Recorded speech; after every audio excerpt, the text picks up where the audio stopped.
পুরান ঢাকায় রাসায়নিক গুদাম ও কারখানা উচ্ছেদ অভিযানে ব্যবসায়ীদের বাধা, হট্টগোল। একটি মহল ভুল বুঝাচ্ছে, অভিযোগ মেয়রের। ঢাকায় নদী তীরের স্থাপনা উচ্ছেদ করলেও শুরু হয়নি ধ্বংসাবশেষ সরানোর কাজ। প্রশস্ত না করলে প্রকল্প করলে হবে নতুন দখলের শামিল, বলছেন বিশেষজ্ঞরা। স্বল্প খরচে উন্নয়নের উপায় খুঁজতে প্রকৌশলীদের প্রতি প্রধানমন্ত্রীর আহ্বান। ইঞ্জিনিয়ার্স ইনস্টিটিউশনের সম্মেলন উদ্বোধন। কৃষি জমি ও জলাধার নষ্ট না করার তাগিদ। এবং দখল ও দূষণমুক্ত হওয়ায় স্বরূপে ফিরছে প্রাকৃতিক মৎস্য প্রজনন ক্ষেত্র হালদা নদী। মাছ রক্ষায় কড়া নজরদারি প্রশাসনের।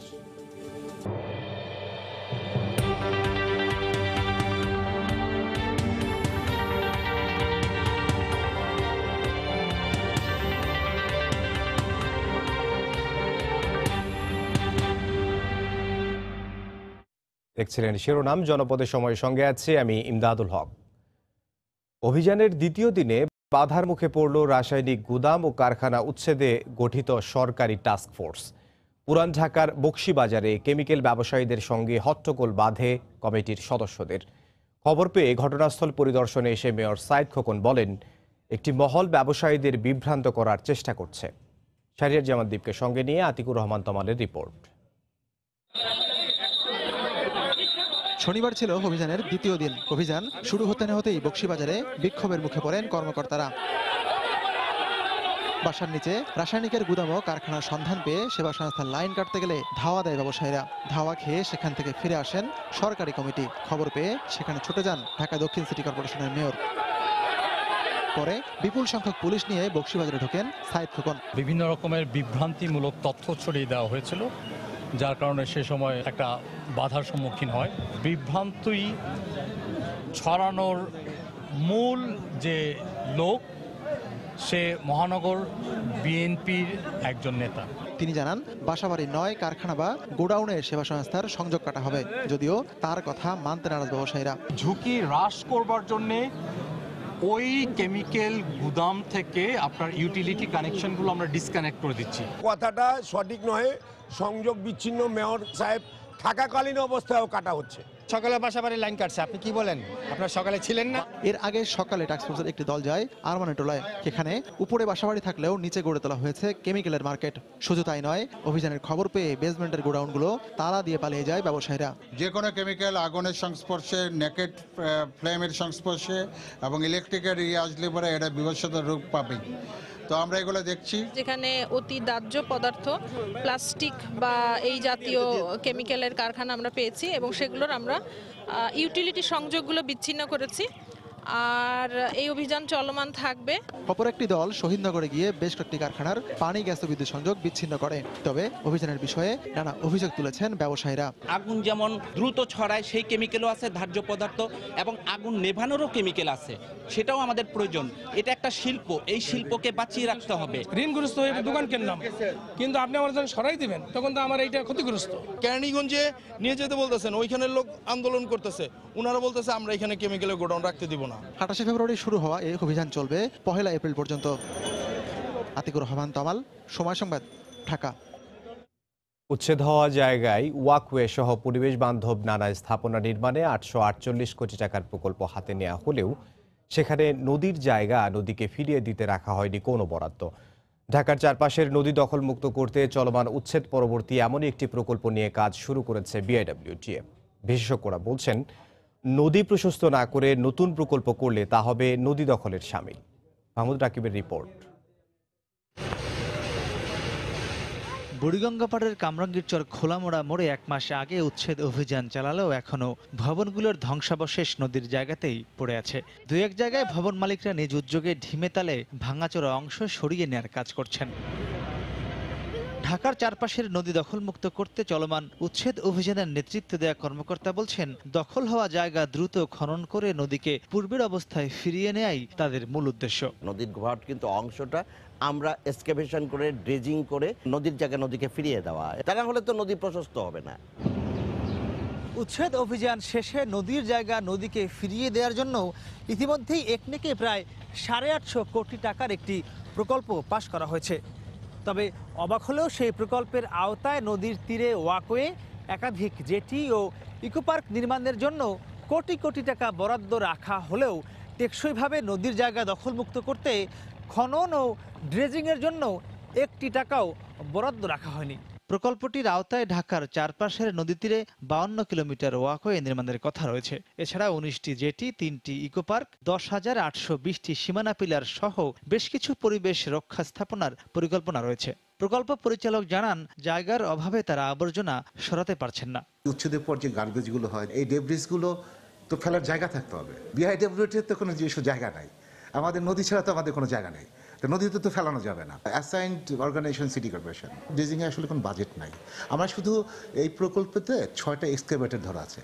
খননের কোনো বরাদ্দ না থাকায় পরিবেশবিদরা প্রকল্পের সাফল্য নিয়েই শঙ্কা প্রকাশ করছেন। যদি নদীর যেটুকুন প্রশস্ততা ছিল সেইটুকুন খনন করা না হয়, তাহলে তো নদীতে যতটুকুন পানি বা পানির প্রবাহ থাকার কথা ওই উদ্দেশ্য সাধিত হবে না। তা নয়তো আমরা ধরে নেব যে নদীর পানির কিছুটা জায়গা এই প্রকল্পের মাধ্যমেও কিন্তু একটা দখলে নিয়ে নেওয়া হচ্ছে। প্রকল্পটির মেয়াদ শেষ হবে 2022 সালের জুনে। মাহমুদ রাকিব, সময় সংবাদ, ঢাকা। জনপদের সময়ে আরও থাকছে, নির্বাচনে ভোটারদের নিরাপত্তা নিশ্চিত করতে হবে। গাইবান্ধায় কবিতা খানম, নির্বিঘ্ন ভোট গ্রহণে আইন শৃঙ্খলা রক্ষা বাহিনীকে সতর্ক থাকার নির্দেশ। বাংলাদেশের আর্থসামাজিক অবস্থা চিন্তা করে স্বল্প খরচে দেশের উন্নয়ন ত্বরান্বিত করার উপায় খুঁজে বের করতে প্রকৌশলীদের প্রতি আহ্বান জানিয়েছেন প্রধানমন্ত্রী শেখ হাসিনা। বিকেলে রাজধানীর ইঞ্জিনিয়ার্স ইনস্টিটিউশনে 59তম সম্মেলনের উদ্বোধনী অনুষ্ঠানে তিনি বক্তব্য রাখেন। প্রধানমন্ত্রী বলেন, স্থাপনা নির্মাণের সময় কৃষি জমি ও জলাধার যেন নষ্ট না হয় সেদিকে খেয়াল রাখতে হবে। আমাদের জলবায়ু, আমাদের ভৌগোলিক অবস্থান, আমাদের মাটি, পানি সব কিছুর কথা বিবেচনা করে এবং মাটি ও মানুষের কথা ভেবে আমাদের সকল পরিকল্পনা গ্রহণ করা, কৌশল নির্ধারণ করা এবং সেভাবে আমরা মিতব্যয়ী হয়ে স্বল্প খরচে সর্বোচ্চ উন্নতি দেশের জন্য করতে পারি, সে কথাটাই আমাদের সবসময় চিন্তা করতে হবে। ইঞ্জিনিয়ারিং ক্ষেত্রেও আমাদের গবেষণার দিকে আপনাদের আরও মনোযোগ দেওয়া উচিত। যখন আমরা কোনো একটা প্রকল্প গ্রহণ করি, কারণ প্রকল্প প্রণয়নের সাথে আপনারা অনেকে সম্পৃক্ত থাকেন, সেখানে আপনাদের কাছে আমার বিশেষ অনুরোধ থাকবে, আমাদের যেমন কৃষি জমি, অন্তত যেটা 3 ফসলি জমি, সেগুলি যেন কোনো মতে নষ্ট না হয়, আমাদের জলাধারগুলি যেন সংরক্ষিত থাকে। ক্যাপিটাল ড্রেজিংয়ের সাথে সাথে মেনটেন্যান্স ড্রেজিং, অর্থাৎ শুধু একবার নদী খনন করলেই চলবে না। যেহেতু এটা একটা বদ্বীপ, বিশ্বের সবথেকে বেশি পলি আমাদের নদী দিয়ে আসে, কিন্তু এই পলিটাকে আমরা আমাদের দেশের কাজে ব্যবহার করতে পারি। উপজেলা নির্বাচনে বিএনপির তৃণমূল নেতাদের অংশ নেওয়ার আগ্রহ রয়েছে বলে মন্তব্য করেছেন আওয়ামী লীগের সাধারণ সম্পাদক ওবায়দুল কাদের। দুপুরে রাজধানীর ধানমন্ডিতে দলটির সভাপতির রাজনৈতিক কার্যালয়ে সংবাদ সম্মেলনে তিনি বলেন, ভুল ত্রুটি নিয়েই এগিয়ে যেতে হবে, যারা নির্বাচন বর্জন করবে তারা জনবিচ্ছিন্ন হয়ে যাবে বলেও মন্তব্য করেন তিনি। উপজেলা নির্বাচন একেবারেই পারফেক্ট হবে এটা আমি মনে করি না। আমাদের গণতন্ত্রকে পুরোপুরি প্রাতিষ্ঠানিক রূপ দেওয়ার আগে কিছু কিছু ত্রুটিও আমাদের অতিক্রম করতে হবে। উপজেলা নির্বাচনে বিএনপির অনেকেই তাদের মনোনয়নপত্র জমা দিয়েছে। বিএনপি না আসলে নির্বাচন তো বন্ধ থাকবে না, প্রতিদ্বন্দ্বিতা ঠিক হবে।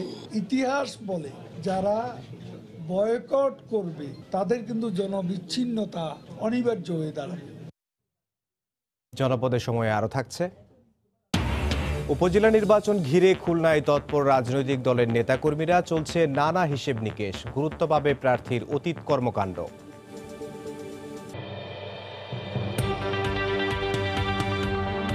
দখল দূষণের থাবা কাটিয়ে অবশেষে স্বরূপে ফিরতে শুরু করেছে প্রাকৃতিক মৎস্য প্রজনন ক্ষেত্র চট্টগ্রামের হালদা নদী। দূষণকারীদের বিরুদ্ধে কঠোর অবস্থানের পাশাপাশি মাছ নিধন বন্ধে চলছে অভিযান। বন্ধ রাখা হয়েছে নদী থেকে বালু উত্তোলন ও মাছ শিকার। এ অবস্থায় ডিম ছাড়ার জন্য মাছ যেমন হালদায় আসতে শুরু করেছে, তেমনি বিচরণ বাড়িয়েছে বিলুপ্ত প্রজাতির শুশক। শাখাউদ্দিপুর ক্যামেরায় বিস্তারিত জানাচ্ছেন কমল দে। দেশের মাছের চাহিদার একটি অংশ পরোক্ষভাবে যোগান দিয়ে আসছে চট্টগ্রামের এই হালদা নদী। এখানেই বছরের মে থেকে জুলাই মাস পর্যন্ত ডিম ছাড়ে রুই জাতীয় মাছ। নানাভাবে বৈচিত্র্যপূর্ণ এই নদী চলার পথে রয়েছে কয়েকশো বাঁক, আর এসব বাঁকের কারণে পাহাড়ি ঢল নামলেও মাছের তেমন কোনো ক্ষতি হতো না।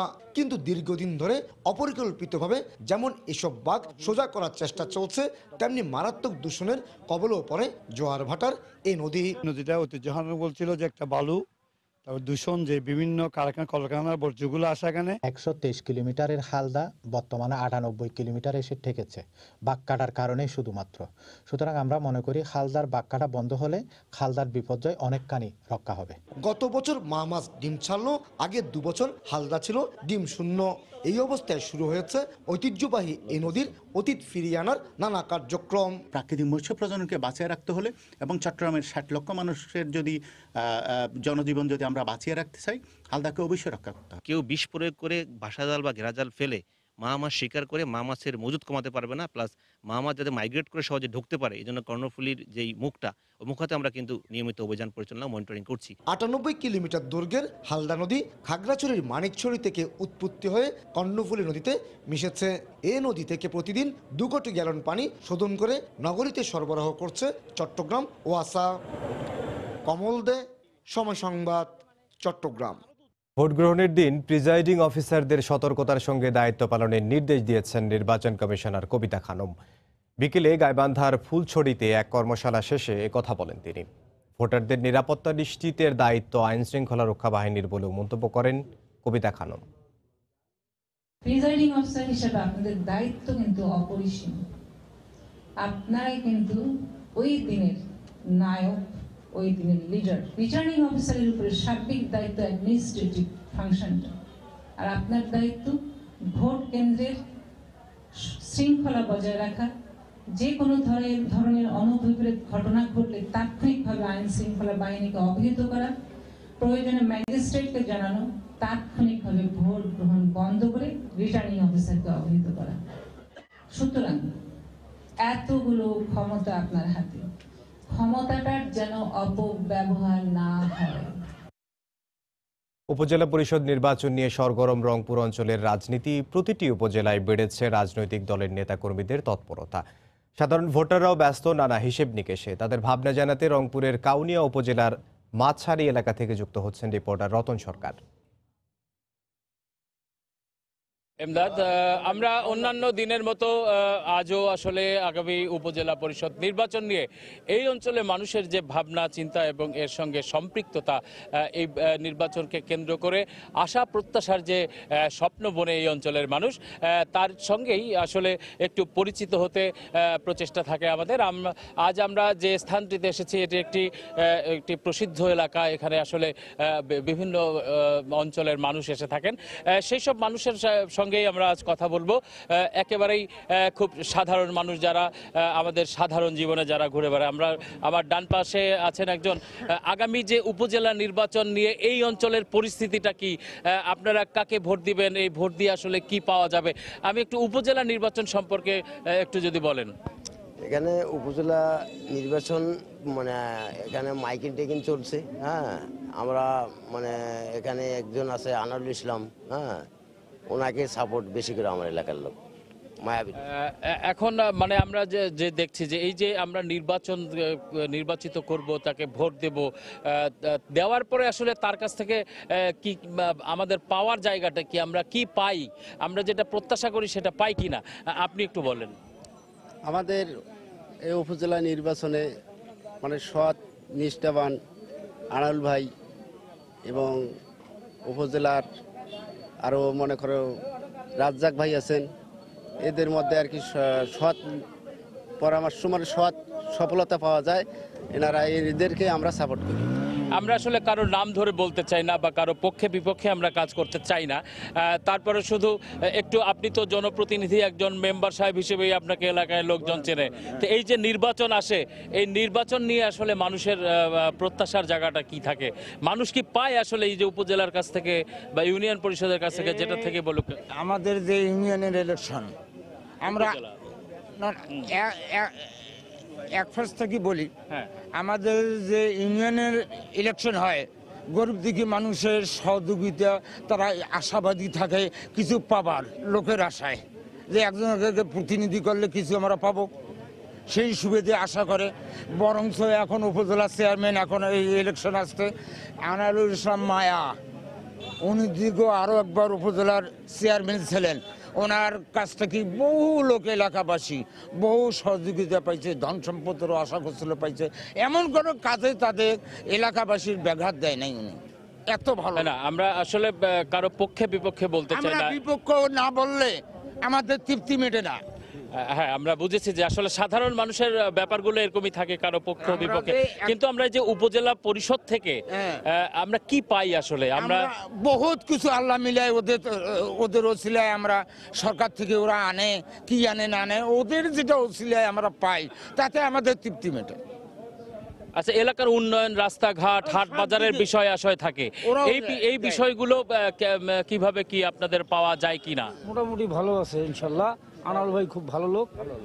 আমরা আসলে এই এলাকার যে রাস্তাঘাট আছে, পুল ব্রিজ যেগুলো আছে, শিক্ষা প্রতিষ্ঠান, এই বিষয়গুলোর উন্নয়নটা কেমন হয়েছে? আমরা যদি বলি যে গত কয়েক বছরের উন্নয়নটা কেমন হয়েছে?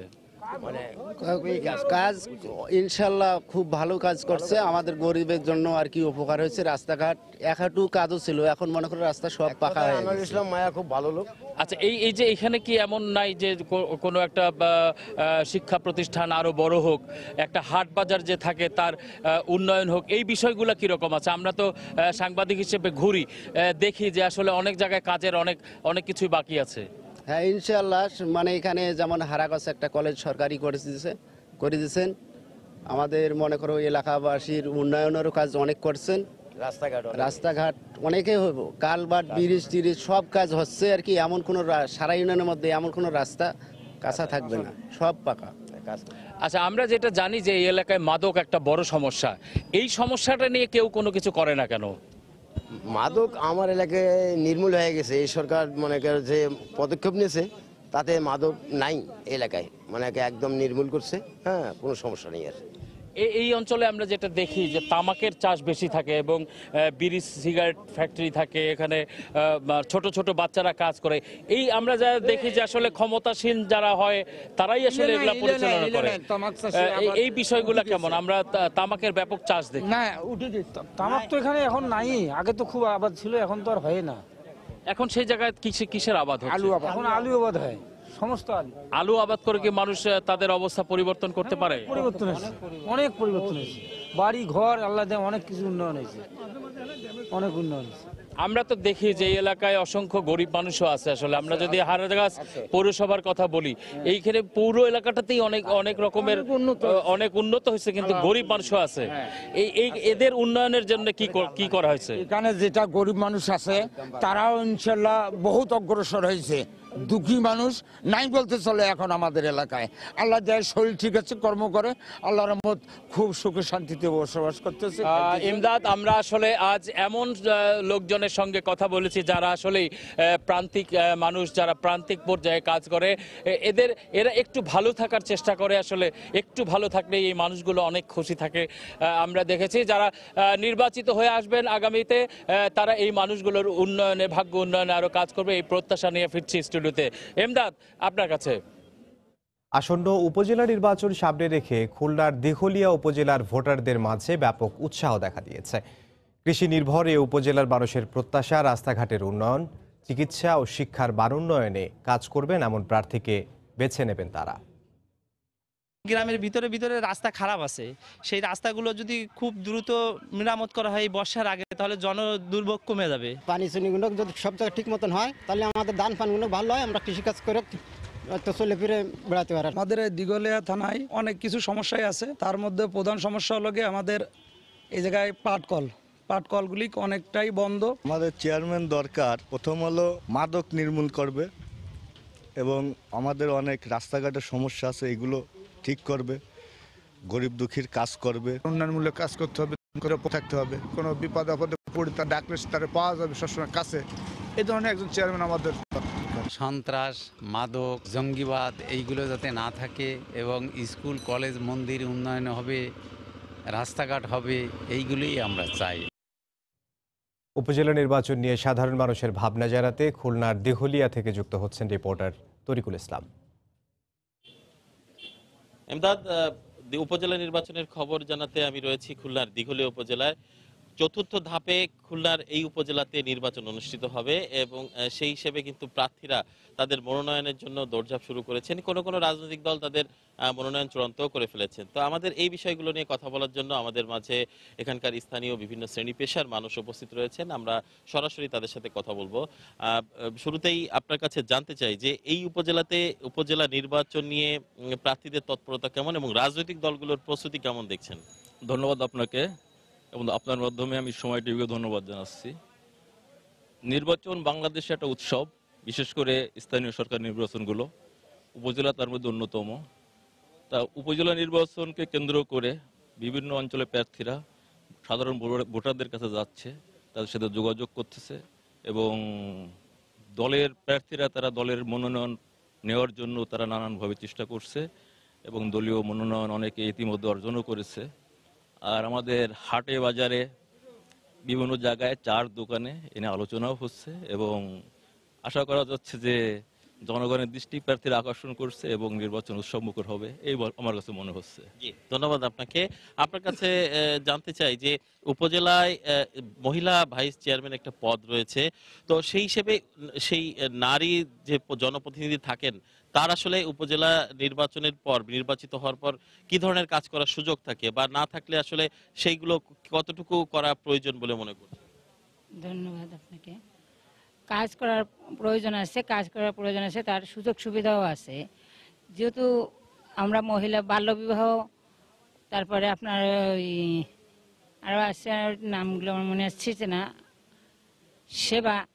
সেবা ওই যে আপনার স্বাস্থ্যসেবা, তারপরে নারী ক্ষমতায়ন, এগুলোর বিষয় নিয়ে বহুত কাজ আছে। কাজগুলো করেও তো, মহিলারা খুব আগ্রহীভাবে কাজ করে, বুঝছেন। আর কিছু বলবেন? ধন্যবাদ আপনাকে। আবার আপনার কাছে আসবো। আমরা আপনার কাছে একটু জানতে চাই যে একজন উপজেলা চেয়ারম্যান যিনি নির্বাচিত হন, এই উপজেলাতে আসলে কাজ করার কি কি ধরনের সুযোগ রয়েছে তার, এবং আপনাদের প্রত্যাশা বা কতটুকু তাদের কাছে? ধন্যবাদ আপনাকে। আসসালামু আলাইকুম। আমি আপনার এই সময় টিভিকে দিঘলিয়াবাসীর পক্ষ থেকে ধন্যবাদ। তো একজন উপজেলা চেয়ারম্যান কাছে আমাদের অনেক প্রত্যাশা। আমাদের এখানে গ্রামে গঞ্জের যাতে আমরা মাদক মুক্ত সমাজ চাই। আমাদের পাশে একটা দুটো জুট মিল ছিল, জুট মিল দুটো বন্ধ হয়ে গেছে, যার জন্য নতুন করে কর্মসংস্থান তৈরি হচ্ছে না। এই যাতে ইয়াং ছেলে পেলে যদি কাজের ভিতর থাকে তাহলে মাদক থেকে অন্তত দূরে থাকতে পারবে। তা আমি যেই হোক উপজেলা চেয়ারম্যান, অন্তত তার কাছে বিনীতভাবে অনুরোধ করব যেন আমাদের এই ইয়াং সমাজকে কাজের ভিতর ঢোকায় রাখতে পারে। এই জন্য আমি আপনার কাছে বিশেষভাবে অনুরোধ করছি, সবাই দেশবাসীর কাছেও বলতেছি যেন আমাদের প্রত্যেকটা উপজেলার চেয়ারম্যান যেন যুব সমাজকে কাজের ভিতর ঢোকা দিতে পারে। ধন্যবাদ আপনাকে। আপনার কাছে আমি প্রশ্ন রাখতে চাই যে উপজেলা নির্বাচন নিয়ে ভোটাররা আসলে এই মুহূর্তে কি ভাবছে আপনার উপজেলা নির্বাচন? ধন্যবাদ সময় টিভিকে।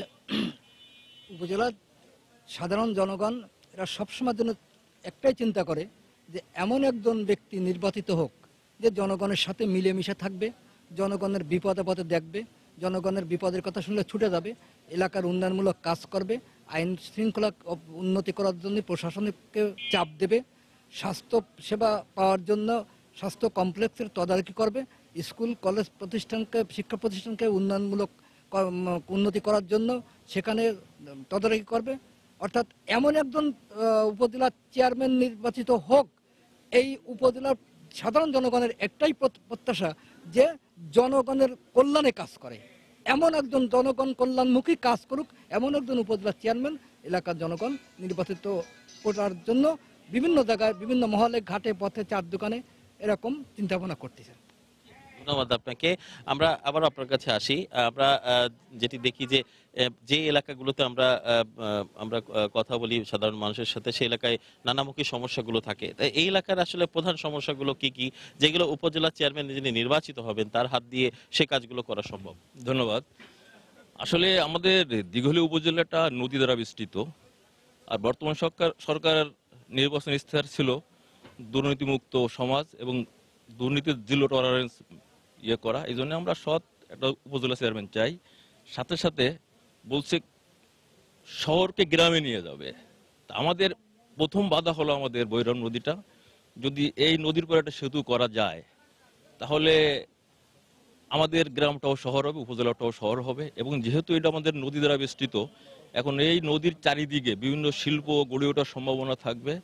এবং শিল্প গড়ে উঠলে আমাদের পূর্ববর্তী এক বক্তা বলেছেন যে ইয়াং জেনারেশনের কর্মসংস্থানের দরকার। তখন বিভিন্ন শিল্প উদ্যোক্তার আগ্রহী হবে, যেহেতু এখানে নদীপথ প্লাস সড়ক পথ, ব্রিজটা যদি হয় তাহলে সড়ক পথে এই সুবিধাগুলো পাবে এবং শিল্প গড়ে ওঠার সম্ভাবনা খুব বেশি। এবং আমি আশা করব আমাদের যে উপজেলা চেয়ারম্যান নির্বাচিত হবে আমাদের মাননীয় সংসদ সদস্যের সহযোগিতায়, পাশে আমাদের আবার দিঘলিয়ার কৃতি সন্তান বেগম মনোজন সুফিয়ান, উনি মাননীয় প্রতিমন্ত্রী, তার সহযোগিতায় যদি আমাদের আর আমাদের উপদেষ্টা মহোদয় আছেন মাননীয় অর্থ উপদেষ্টা ডক্টর মুশিউর রহমান, তাদের সহযোগিতায় যদি আমাদের ভৈরবের একটা ব্রিজ করতে পারে, তো নিশ্চিত আমাদের সরকারের যে নির্বাচনের অঙ্গীকার ছিল, ইস্তেহার ছিল, শহরকে গ্রামে নেবে এবং সেটা সম্ভব হবে এবং আমাদের গ্রামটা শহরে রূপান্তরিত হবে।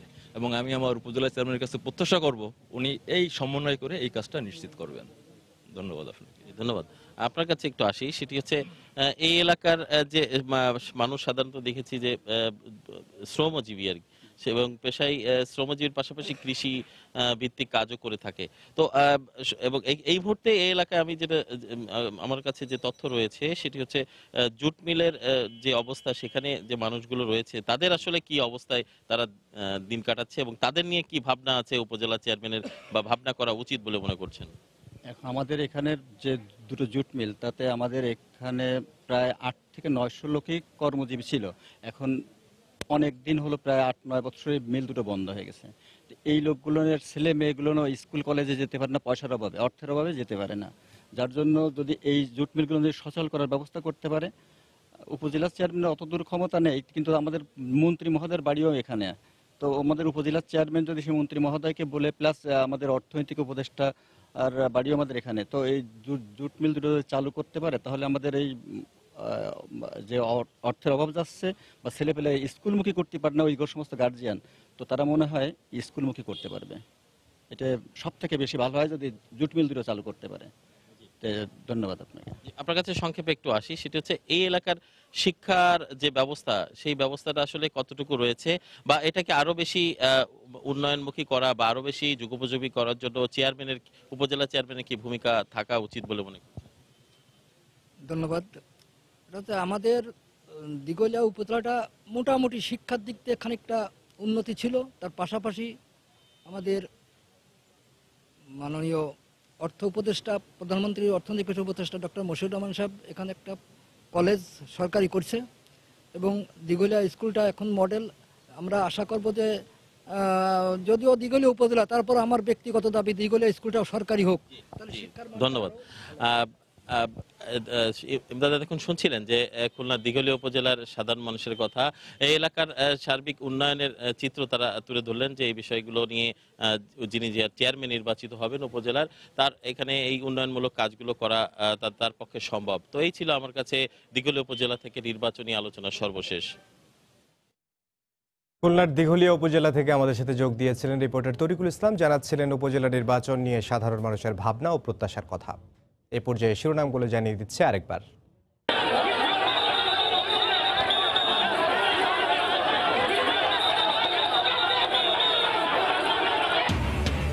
পুরান ঢাকায় রাসায়নিক গুদাম ও কারখানা উচ্ছেদ অভিযানে ব্যবসায়ীদের বাধা, হট্টগোল। একটি মহল ভুল বোঝাচ্ছে, অভিযোগ মেয়রের। ঢাকায় নদী তীরের স্থাপনা উচ্ছেদ করলেও শুরু হয়নি ধ্বংসাবশেষ সরানোর কাজ। প্রশস্ত না করে প্রকল্প করলে হবে নতুন দখলের শামিল, বলছেন বিশেষজ্ঞরা। স্বল্প খরচে উন্নয়নের উপায় খুঁজতে প্রকৌশলীদের প্রতি প্রধানমন্ত্রীর আহ্বান। ইঞ্জিনিয়ার্স ইনস্টিটিউশনের সম্মেলন উদ্বোধন। কৃষি জমি ও জলাধার নষ্ট না করার তাগিদ। এবং দখল ও দূষণমুক্ত হওয়ায় স্বরূপে ফিরছে প্রাকৃতিক মৎস্য প্রজনন ক্ষেত্র হালদা নদী। মাছ রক্ষায় কড়া নজরদারি প্রশাসনের। এই ছিল এখনকার মতো। যে কোনো খবর পেতে ভিজিট করুন সময়নিউজ.tv। আপনার মোবাইলে সময় সংবাদ দেখতেও সব খবর পেতে ডাউনলোড করুন সময় অ্যাপ। সঙ্গে থাকুন সময়ের।